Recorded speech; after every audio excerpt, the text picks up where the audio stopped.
नाजरीन मोहतरम, आज की वीडियो में हम बात करेंगे इंडियन जासूस माधवी गुप्ता के बारे में। तो चलिए शुरू करते हैं आज की वीडियो।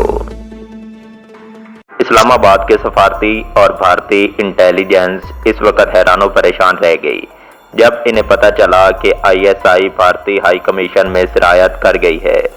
भारतीय खातून सिफारतकार माधुरी ने राणा को ये बताकर गलती की कि इसके बॉस RK शर्मा का ताल्लुक प्रेस डिवीजन से नहीं बल्कि वो इस्लामाबाद में भारतीय इंटेलिजेंस सुराग का स्टेशन चीफ है।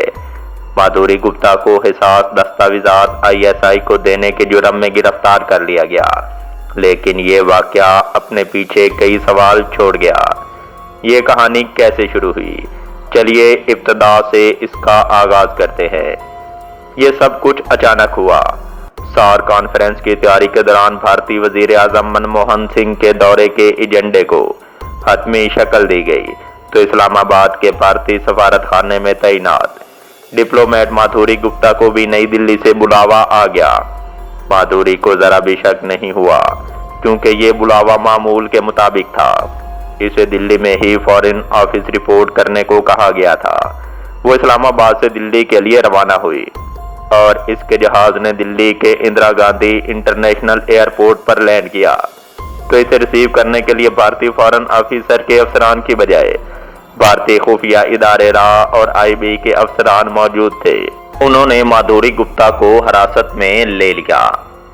इस मौके पर माधुरी ने अपने सिफारतखार होने का फायदा उठाते हुए चूं चरां करने की कोशिश की, लेकिन एयरपोर्ट अथॉरिटी को पहले ही इतला कर दी गई थी। जब माधुरी की चूं चरां से मुतासिर होने वाले एयरपोर्ट अफसरान को ये पता चला कि माधुरी पर पाकिस्तान के लिए जासूसी करने और बाज ऐसा सात दस्तावेजात ISI को देने का इल्जाम है तो किसी को भी उससे हमदर्दी ना रही। गिरफ्तारी के बाद माधुरी गुप्ता से 7 अहम कागजात बरामद हुए जो राणा ने अपने कब्जे में ले लिए। इस तरह माधुरी गुप्ता की जासूसी के इल्जाम में गिरफ्तारी पाकिस्तान और भारत में किसी भी खातून सफारतकार की तरफ से तारीख का पहला वाकया बन गई। माधुरी को दिल्ली के कंटोनमेंट में वाक़ मिलिट्री इंटेलिजेंस के सेफ हाउस में रखा गया और ज्वाइंट इंटेरोगेशन टीम ने इससे सवालात करने शुरू कर दिए। माधुरी गुप्ता के खिलाफ इंडियन वजारत खारजा की जानिब से ऑफिशियल सीक्रेट एक्ट के खिलाफ वर्जी का मुकदमा दर्ज किया गया। इब्तदाई चार्जशीट में माधुरी पर इल्जाम आयद किया गया कि इसने बहसीयत सेकंड सेक्रेटरी अपने हलफ और इंडियन ऑफिशियल सीक्रेट एक्ट के खिलाफ वर्जी की और बाज़ अहम दस्तावेजात ISI को फराहम की जो भारतीय नुक्ता नज़र से स्ट्रेटजिक अहमियत की हामिल थीं। इन मालूमात की पाकिस्तान को फराहमी से भारत की सलामती दांव पर लग गई। ये सब कुछ कैसे हुआ?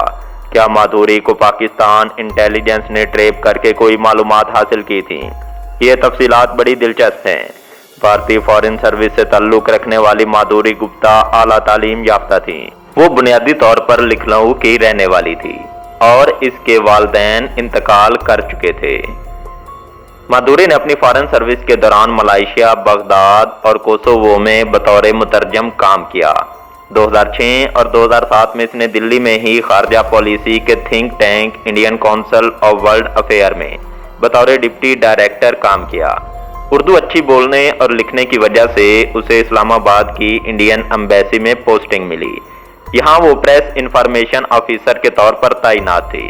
इस्लामाबाद में से पाकिस्तानी अखबारात, मैगजीन और इलेक्ट्रॉनिक मीडिया में हिंदुस्तान से मुतल्लिक खबरों और मज़ामीन का उर्दू से अंग्रेजी में तर्जमा और पाकिस्तानी सहाफ़ियों से ताल्लुकात बनाकर हिंदुस्तान के मुतल्लिक खबरें शाया करवाने की जिम्मेदारी सौंपी गई थी। इस किस्म की जिम्मेदारियों से ओहदाबरा होने के लिए पाकिस्तान में सोशल ताल्लुकात और मीडिया के लोगों से रवाबित रखना बहुत ज़रूरी है और माधुरी ये काम बहुत अच्छे तरीके से कर रही थी।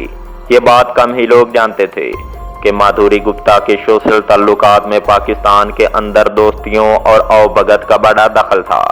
खास तौर पर माधुरी गुप्ता पाकिस्तान एलीट क्लास के हलकों और नौजवानों में पॉपुलर थी। अगरचे इसकी उम्र 45 से 50 साल के दरमियान थी, लेकिन सफारती हलकों में इसे उमर चोर के नाम से जाना जाता था। कुछ लोग इसे आंटी भी कहते थे। आंटी माधुरी गुप्ता की दोस्तियां पाकिस्तानियों के इस हलके में भी थीं। जो उसकी उर्दू दवानी और इखलाक की बदौलत इसके करीब रहना और इसे अपनी तकरीबात में बुलाना पसंद करते थे। इसके अलावा माधुरी चूंकि सोशल नेटवर्किंग साइट्स के इस्तेमाल भी करती रहती थी, इसलिए इसका पाकिस्तानी नौजवानों में हल्का अहबाब इंतहाई वसी था। माधुरी गुप्ता की इस शख्सियत से भारतीय सफारत खाने के अंदर ही इसके बारे में जेलसी पैदा हो गई थी। कहा जाता है कि आंटी गुप्ता की पाकिस्तानी नौजवानों की जानिब से की जाने वाली मोहब्बत और पजीराई ने उसके साथ काम करने वाली दीगर हिंदुस्तानी सफारतकार आंटियों को उससे जलने पर मजबूर कर दिया था और उन्हीं की जानिब से हिंदुस्तानी वजारत खारजा को गुमनाम ईमेल्स की मदद से इतलात फराहम की गईं। भारतीय इंटेलिजेंस के अफसरान और राह को माधुरी पर शक 1 साल पहले मिलने वाली टेप पर हुआ था और इसकी सरगर्मियों के बारे में हिंदुस्तानी वजारत खारजा की जानिब से राह और इंटेलिजेंस ब्यूरो के माहिर अफसरों को मुकर्रर किया गया था कि वो माधुरी गुप्ता की जानिब से इस्लामाबाद और हिंदुस्तान में किए जाने वाले राब्तों की तफ्तीश करें और ये भी खोज लगाएं कि गुप्ता का तर्ज रिहाइश कैसा है और इसके माली मामलात किस तरह से चल रहे हैं और क्या इसके अखराजात इसकी मौजूदा आमदनी से मुताबिकत रखते हैं या नहीं। और अगर इसका जवाब नहीं में है तो इसकी टेलीफोन कॉल्स का खोज लगाया जाए। इसके पास 1 से ज्यादा मोबाइल फोन से की जाने वाली और इन पर आने वाली कॉल्स को चेक किया जाए कि गुप्ता ने कब और कहां कॉल की और कहां से इसके पास कॉल आई। हिंदुस्तानी इंटेलिजेंस को मिलने वाली ये टेप बड़ी कारामद साबित हुई। भारतीय एजेंसियों ने इस जमन में कोई गलती नहीं की और ना सिर्फ अपने जराये का इस्तेमाल किया बल्कि माधुरी गुप्ता के बारे में इस्लामाबाद में मौजूद अपने दीगर दोस्त ममालिक से ताल्लुक रखने वाले सिफारतकार दोस्तों और इनके जराये का भी भरपूर इस्तेमाल किया, जिन्होंने हिंदुस्तानी इंटेलिजेंस को पक्की खबर दी थी कि माधुरी गुप्ता का मामला वो नहीं है जो समझा जा रहा है। माधुरी पर इल्जाम था कि वो हिंदुस्तानी स्ट्रेटेजिक मालूमात का उर्दू तर्जमा करके पाकिस्तानी हैंडल्स फराहम करती थी, क्योंकि इसके सिवा हाई कमीशन में उर्दू तहरीर में कोई और दस्तरस्त नहीं रखा था। बेहतर अफसरान उर्दू बोल तो लेते हैं लेकिन इनकी रवानी से लिख और पढ़ नहीं सकते। माधुरी गुप्ता की इस बात पर हिंदुस्तानी इंटेलिजेंस इदारे यकीन करने को तैयार नहीं थे कि वो अहम मालूमात पाकिस्तानी हैंडल्स को फराहम करने में काम में अकेली थी।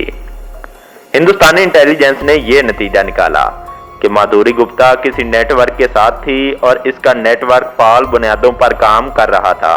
भारतीय सिक्योरिटी एजेंसियों ने माधुरी गुप्ता से पूछगछ के दौरान जम्मू कश्मीर के जिला राजौरी में मुकीम एक जोड़े का पता चलाया जो फोन और ईमेल के जरिए बाकायदा तौर पर माधुरी से इस्लामाबाद में राब्ते रखे हुए था। राजौरी में मुकीम इस खातून ने कई मरतबा पाकिस्तान का दौरा भी किया था।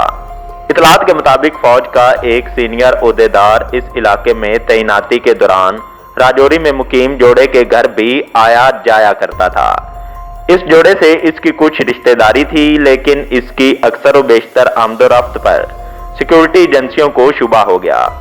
अब माधुरी गुप्ता के खिलाफ जो सबूत इकट्ठे किए गए थे इनमें गुप्ता और राजौरी में मुकीम खातून के दरमियान ईमेल के जरिए की गई बातचीत भी शामिल थी। माधुरी गुप्ता वो मोबाइल फोन इस्तेमाल करती थी, इनमें से एक पाकिस्तानी नंबर था और दूसरा हिंदुस्तानी। इतलात के मुताबिक माधुरी ये सब पैसे के लिए कर रही थी। भारतीय वजारत खारजा के पाकिस्तान सेक्शन ने इस सिलसिले में तफ्तीश का दायरा बढ़ाकर 2800 एहलकारों के अलावा वजारत दिफा, दाखिला और खारजा के 30 से ज्यादा सीनियर एहलकारों को भी तफ्तीश में शामिल किया, जबकि पाकिस्तान सेक्शन के आला अफसर NK सिंह ने भारतीय वजीरे खारजा की खुसूसी हिदायत पर तफ्तीश का दायरा पाकिस्तान के हाई कमीशन तक बढ़ाने का फैसला करते हुए इस्लामाबाद में मुतय्यन भारतीय हाई कमीशन के 17 एहलकारों को दिल्ली बुलाकर तहकीकात की। इसके अलावा DD सतह के अफसरान को भी हिरासत में लिया गया जो माधुरी गुप्ता से इंटरनेट के जरिए दिल्ली से इस्लामाबाद राब्ते में थे। माधुरी ने अपने पकड़े जाने पर ना तो अफसुर्दगी का जायरा किया और ना ही पशेमानी का। बज़ाहिर सार्क मुज़ाकरात में मीडिया के राब्ताकार की खिदमत अंजाम देने के बहाने इसे दिल्ली बुलाए जाने के बाद इसकी गिरफ्तारी पर माधुरी के एहसासे बरतरी और इसकी तलखी को साफ तौर पर देखा जा सकता था। गिरफ्तारी के वक्त इसने तानाजनी करते हुए कहा भी था کہ مجھے گرفتار کرنے میں آپ لوگوں نے اتنی تاخیر کیوں کی؟ جب یہ حقیقت عیاں ہوئی کہ وہ جاسوسی کر رہی تھی تو وزارت خارجہ کے بعض افسروں کو اس پر کوئی حیرت نہیں ہوئی۔ زیادہ تر ہندوستانی سفارتکار جس کے ساتھ ماتھوری نے کام کیا تھا وہ اسے ایک اچھی اہلکار کے طور پر یاد کرتے ہیں۔ وزارت خارجہ کے تحت کام کرنے والے افسران میں بیشتر لوگ اسے اردو ادب کے ایک سکالر کے طور پر جانتے تھے۔ ان لوگوں کے مطابق اس کے اندر مخصوص دانشورانہ فراست تھی اور وہ اکثر تصوف میں بے حد دلچسپی لیتی۔ اس نے فارسی کے صوفی شاعر جلال الدین رومی پر ڈاکٹریٹ بھی کرنا شروع کی تھی، لیکن بعض غیر واضح اسباب کی بنا پر اس کی پی ایچ ڈی مکمل نہیں ہو سکی تھی۔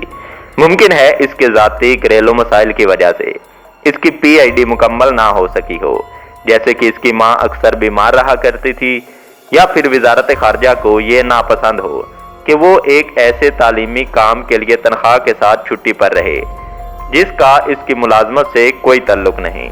مادھوری جب وزارت خارجہ کے تحت شائع ہونے والے میگزین انڈین پرسپیکٹیو کے معاون مدیر کی حیثیت سے بھی کام کر رہی تھی تو اس وقت ایسی افواہیں مستقل طور پر گردش کر رہی تھیں کہ اس کا ایک شادی شدہ شخص کے ساتھ معاشقہ ہے۔ اس وقت مادھوری کے اس شادی شدہ شخص کے ساتھ مبینہ معاشقے سے متعلق سینئر حکام کو اس شخص کی بیوی کی طرف سے خطوط بھی ملے تھے۔ اس شخص کی بیوی نے اپنی شادی شدہ زندگی کو تباہ کرنے کا الزام بھی مادھوری پر عائد کیا تھا۔ اس دوران مادھوری نے دفتر سے غیر حاضر رہنا شروع کر دیا۔ اپنی طویل غیر حاضری کے لیے اس نے اپنی ماں کی بیماری اور آئی سی ڈبلائی میں سخت محنت کے سبب پیدا ہونے والے ذہنی دباؤ کو جواز بنایا۔ ایک سفارتکار نے مادھوری کے اس دور سے متعلق کہا کہ یہی وہ وقت تھا جب مادھوری کے کام میں غلطیاں نظر آنے لگی تھیں۔ ہم نے محسوس کیا کہ اس کی شخصیت میں ایک سنکی پن ہے۔ مادھوری گپتا نے تفتیش کاروں کو بتایا کہ اسے اپنے کیے کا کوئی افسوس نہیں ہے۔ اہم خفیہ اطلاعات آئی ایس آئی تک پہنچانے کا یہ کام اس نے بدلہ لینے کے مقصد سے کیا اور اس کا کوئی افسوس اسے نہیں ہے۔ اس سے کوئی فرق نہیں پڑتا کہ میں ملک کے خلاف کام کر رہی ہوں یا نہیں، لیکن حساب برابر کرنا ضروری ہوتا ہے۔ مادھوری نے اس شخص کا نام مبشر رانا بتایا جسے وہ معلومات فراہم کرتی تھی۔ مادھوری گپتا نے اس کی عمر تقریباً 60 سال بتائی۔ اس کے علاوہ اس نے ایک اور پاکستانی انٹیلیجنس عہدیدار جمشید کا نام بھی بتایا جس کی عمر 30 سال سے کچھ زائد ہے۔ مادھوری نے تفتیش کاروں کو یہ بھی بتایا کہ ان کی یہ کارروائی انڈین فارن سروس کے عہدیداروں کی جانب سے ان سے روا رکھنے اور غلط کیے جانے والے سلوک کا نتیجہ ہے۔ ان تمام برسوں میں اس کے ساتھ اہانت آمیز رویہ رکھا گیا۔ وزارت خارجہ نے 4 ماہ سے اس کی تنخواہ روک رکھی تھی اور ایک افریقی ملک میں اس کی پوسٹنگ ہونے کے بعد اسے ذاتی کار لانے کی اجازت نہیں دی گئی تھی۔ مادھوری گپتا نے تفتیش میں یہ انکشاف بھی کیا کہ اسے ایک پاکستانی شخص سے محبت ہو گئی تھی۔ اسی محبت میں اندھی ہو کر اس نے کچھ اہم کاغذات اس کے سپرد کیے تھے۔ ذرائع کے مطابق مادھوری نے پریس ڈویژن کے سربراہ اپنے باس آر کے شرما کے بارے میں رانا مبشر کو معلومات فراہم کر کے پہلی غلطی کی تھی۔ اس نے رانا کو بتایا تھا کہ شرما کا تعلق آئی ایف ایس سے نہیں بلکہ وہ ہندوستان کی خفیہ ایجنسی را کے اسلام آباد میں اسٹیشن چیف ہے۔ شرما کو جب یہ معلوم ہوا کہ ان کی حقیقت مادھوری کے ذریعے کھل چکی ہے تو اس نے دلی میں را کے اعلیٰ حکام سے مادھوری کی شکایت کی تھی۔ اس کے فوراً بعد ہی مادھوری کی کڑی نگرانی شروع ہو گئی۔ مادھوری کی نگرانی میں اس وقت شدت آئی جب اس نے ایسے معاملات میں دلچسپی لینا شروع کی جو اس کے عہدے سے تعلق نہیں رکھتے تھے۔ ایک موقع پر یہ بات نوٹ کی گئی کہ اس نے شرم الشیخ میں بھارتی وزیر اعظم منموہن سنگھ اور ان کے پاکستانی ہم منصب یوسف رضا گیلانی کے درمیان ہوئی گفتگو کے بارے میں پیدا ہونے والے تاثرات کو جاننے کی خواہش ظاہر کی تھی۔ مصر میں جاری ہوئے پاک ہند مشترکہ اعلامیے میں بلوچستان کو اسلام آباد کی فتح کے طور پر دکھایا گیا تھا اور بھارتی انٹیلیجنس کا خیال تھا کہ ایسے معاملات میں مادھوری کی مداخلت یقینی طور پر ایک طے شدہ منصوبے کا حصہ تھی۔ اس وقت را نے مادھوری کی نگہداشت کے لیے خفیہ ایجنسی ایف بی آئی کی خدمات حاصل کرنے کا فیصلہ کیا اور ساؤتھ بلاک کے ایک افسر کی مادھوری کی نگرانی کے کام پر مامور کیا گیا۔ एक फैसला कुन मरहले पर इसकी गद्दारी को बगैर किसी शुबा के साबित करने के लिए माधुरी गुप्ता का लिटमस टेस्ट करने का फैसला किया गया। पाकिस्तानी इंटेलिजेंस इन खबरों को हासिल करना चाहती है जो माधुरी को वापस हिंदुस्तान बुलाने के फैसले के लिए की गई थी, लेकिन इस फैसले को अमली जामा पहनाने के लिए भी एक हिकमत की जरूरत थी, क्योंकि अगर इसे अचानक वापस बुलाया जाता तो पाकिस्तान को शुबा हो सकता था। सार्क मुज़ाकरात ने इसके लिए बेहतर मौका फराहम किया और इन मुज़ाकरात में मीडिया से राब्ताकारी में मुआवनत करने के लिए इसे दिल्ली बुलाने का जवाब पैदा किया गया और फिर इसे एयरपोर्ट से ही गिरफ्तार कर लिया गया। हालांकि इसके पड़ोसियों का दावा था कि उन्होंने कुछ दिन कबल माधुरी को देखा था। माधुरी गुप्ता की गिरफ्तारी और इससे सामने आने वाली मुफीद मालूमात के बाद भारतीय खुफिया एजेंसी रा के इस्लामाबाद दफ्तर के स्टेशन हेड राजिंदर कुमार शर्मा भी शक के दायरे में आ गए। वो माधुरी के बारे में पूरी मालूमात रखते थे। शर्मा इस्लामाबाद के भारतीय सफारत खाने में counsellor economic and commercial wing के तौर पर तैनात थे। इन्हें भी इस्लामाबाद से वापस बुलाया गया। माधुरी को मुकदमे में सिर्फ दफ्तरी राज को अफशा करने वाले कानून ऑफिशियल सीक्रेट एक्ट की खिलाफ वर्जी करने का मुल्जिम करार दिया गया और कौमी सलामती की खिलाफ वर्जी करने वाले सख्त कानून के तहत इस पर कार्रवाई नहीं की गई। इसका दूसरा सबब यह बयान किया जाता है कि माधुरी के खिलाफ इल्जामात के बावजूद अदालत में यह साबित करना मुश्किल था कि वो पाकिस्तान के लिए जासूसी करती थी।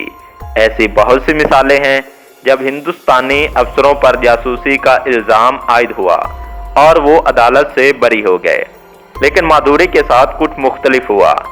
भारतीय अदालत ने 2018 में तमाम तर शवाहिद को मद्देनजर रखते हुए पाकिस्तान के लिए जासूसी करने के इल्जाम में उसे 3 साल कैद की सजा सुनाई और इस तरह ये केस अपने अंजाम को पहुंच गया।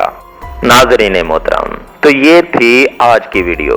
उम्मीद करते हैं आज की वीडियो आपको पसंद आई होगी। इस अगली वीडियो में हम आपको इंडियन जासूस कुलभूषण यादव के बारे में बताएंगे कि वो किस तरह पाकिस्तान में आकर इंडिया के लिए जासूसी किया करता था और उसे कैसे पाकिस्तान के शेरबाजों ने जकड़ लिया। जाते जाते आपसे गुजारिश है कि इस वीडियो को लाइक कीजिए और कमेंट करके बताइए कि आपको हमारी वीडियोस कैसी लगती हैं। आपकी खिदमत में एक नई वीडियो के साथ दोबारा हाजिर होंगे। तब तक के लिए अपने मेज़बान जमशेद मुश्ताक को दीजिए इजाज़त। अपना और अपने प्यारों का ढेर सारा ख्याल रखिएगा। अल्लाह निगहबान।